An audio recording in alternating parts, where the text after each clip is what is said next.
Hello, everyone. We are going to go over art as entertainment. We're going to look at three different types of artists that make art that falls into this category. We're going to look at artists who are inspired by the entertainment world, artists that make art that is meant to entertain the viewer, aka us, and then artists that make art to entertain themselves. So we'll start with the artists that are inspired by the entertainment world. This is a photographer. Her name is Sam Taylor Wood. And this is a still from a film that she made. But here specifically, she is mimicking the Pietà that was made by Michelangelo um, way back in the Renaissance, but definitely referring to that in contemporary life here. So the Pietà is something that we see over and over. It's iconic. So she did more than just this kind of recreating of a historical piece. She also took clips and still images from a bunch of famous movies of actors and actresses crying and kind of compiled them all together.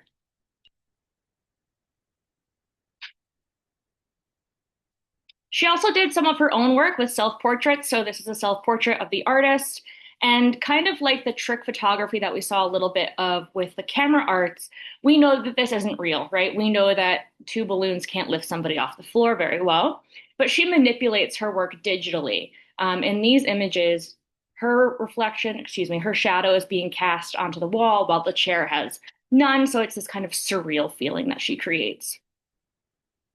And this is a still of uh, David Beckham sleeping. She had a video playing of David Beckham sleeping that you could watch in the gallery. Not my thing, but whatever. Another artist that was inspired by the entertainment world is Roy Lichtenstein. Lichtenstein was creating art in the 50s and 60s, and he was very inspired by comic book and newspaper images. And so these are paintings that I'm going to be showing you, and they all are inspired by comic books, like I said, but they're massive. They're probably 6 feet, 5 feet square. So we're using mostly primary colors here, very kind of aggressive black and white line, and all of those little dots that you see transforming the face into more of like a skin tone. That's how old printing used to be done. Those are called Ben-Day dots. So you can see there's text here, but very much in the comic book style. You probably have seen people dress up like this for Halloween or certain parties. Everything is coming from that kind of pop or pop culture. Pop art is the category that this would fall into. Pop. This is an artist named Mark Newport. Mark Newport knit superhero costumes for himself to wear. And this is very much a commentary on masculinity and strength and the way that our culture perceives superheroes and what's expected of men a lot of times. But it's funny when he takes these knit superhero costumes off because they become these shells and they're no longer very masculine or strong or protective looking. They look kind of literally soft, but also kind of feeble and just like, you know, a soaking wet kitten or something. But a really interesting commentary. I think there's a video linked within our Moodle page as well. Here's a gallery installation, very kind of eerie to see these things not on someone's body, but obviously responding to pop culture with superheroes and movies and the way that they've influenced American culture.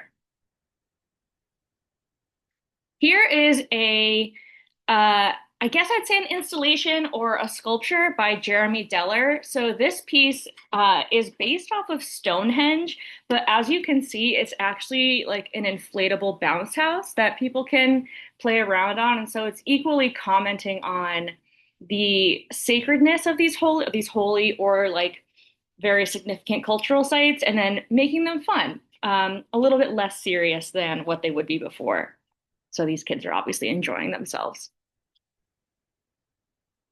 He also would bring museum artifacts into places where they didn't really belong, so kind of contradicting the idea of what is a museum. So here into a grocery store with these really interesting artifacts. This is an artist named Nick Cave. Nick Cave is a current contemporary artist that is practicing out of New York City. And he makes a lot of these, what we refer to as sound suits. And so these are actual wearable costumes. He is a massive collector of all kinds of things, and he sources them. And when you wear these suits, you can run around and make all these different noises, which is why they're called sound suits. So he's thinking about identity and movement and hiding identity and transforming identity. This is the artist that I have on the cover of our Moodle page. Really cool. There's definitely a video of his work on our Moodle page as well.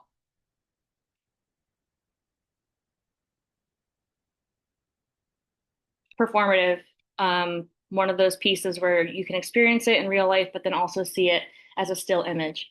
These are some images of chairs that are made by Campagna Brothers, and these are a set of brothers that are out of Brazil. And what they've done is they've taken really kind of everyday, unassuming materials and made really beautiful chairs out of them. So just wood scraps, some metal that's been painted, looks really organic. And then we have this one that's made out of jungle stuffed animals, all sea creatures. So color's a thing here, and texture you can imagine sitting in this. All alligators. This one is just like giant pieces of rope, I guess. And then this one looks like it's mostly yarn. So catering to the viewer, very much like what is the viewer's experience going to be here? And this is where we're going to talk about artists that make work to entertain themselves. And so this is Quilts of Gee's Bend. And Gee's Bend is in southern Alabama. You can see that little corner map area just above Florida and Mobile, Alabama. So this was started during the time of slavery, and enslaved women would gather around together and make these communal quilts. And they did this to pass the time and socialize. And this practice is still going on today where these women get together and they've become massive, but they also look like paintings in a lot of ways. They're very, very beautiful and they're starting to become collected. So this is very much a community thing. This is very much interacting with the people around you and creating beauty, not just on your own, but surrounded by people that you care about. And they're beautiful. A lot of these now are hanging within galleries or museums. So they're not functional objects anymore. They are very much displayed as a work of art.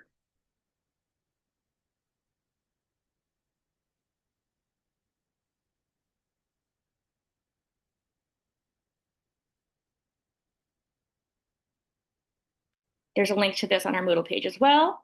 Pilchuck Glass School is a hot glass blowing residency.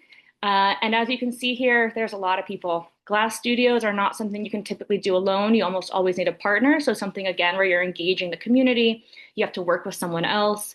It is very performative in a lot of ways. And it creates this really beautiful artwork, but it is very intensive and you have to work with other people. This is a group or a coalition known as Knita Please. And so what this is, it's guerrilla, like warfare, guerrilla yarn bombing in public places. So in New York City. So they would go around and the coalition known as Knita would weave and stitch and wrap crochet around these public poles and trees and create these artworks that were not what you would normally see. And they made these things appear soft and colorful and tangible, up to and including this bus, which I think, at least at the time, was a world record of something being covered in a crocheted material, which is kind of crazy. There's a video with this on YouTube as well. And the last artist that we're going to look at is Mark Bennett. This is the artist that your assignment is based off of for the Art as Entertainment module. So Mark Bennett decided that he was going to go and create blueprint layouts of TV shows that he enjoyed watching. So this one here is the home of Wilma and Fred Flintstone. They lived in kind of like a cave. This was in bedrock. So you can see that he kind of like laid out what the floor plan would be for that cave. This is the apartment of Ricky and Lucy from I Love Lucy. Now, we were never really shown these, right, in the shows, but if you watch a show or a movie enough times, you can follow and track how these people are moving around their living spaces. Here's the Jeffersons, that's their house. Gotham City. Frasier. I Dream of Jeannie. So this is just that little perfume bottle, the Jeannie bottle that she would have come out of. But you can see that there's some detail in there too. So your homework is going to be that you will choose a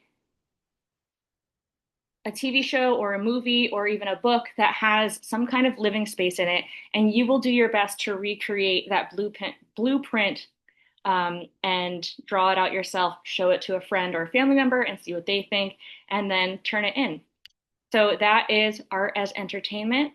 Um, Feel free to go ahead and watch the videos that are also links on our Moodle page. A lot of these artists are prolific and do a lot of variety of work. So go ahead and take a view. Thank you.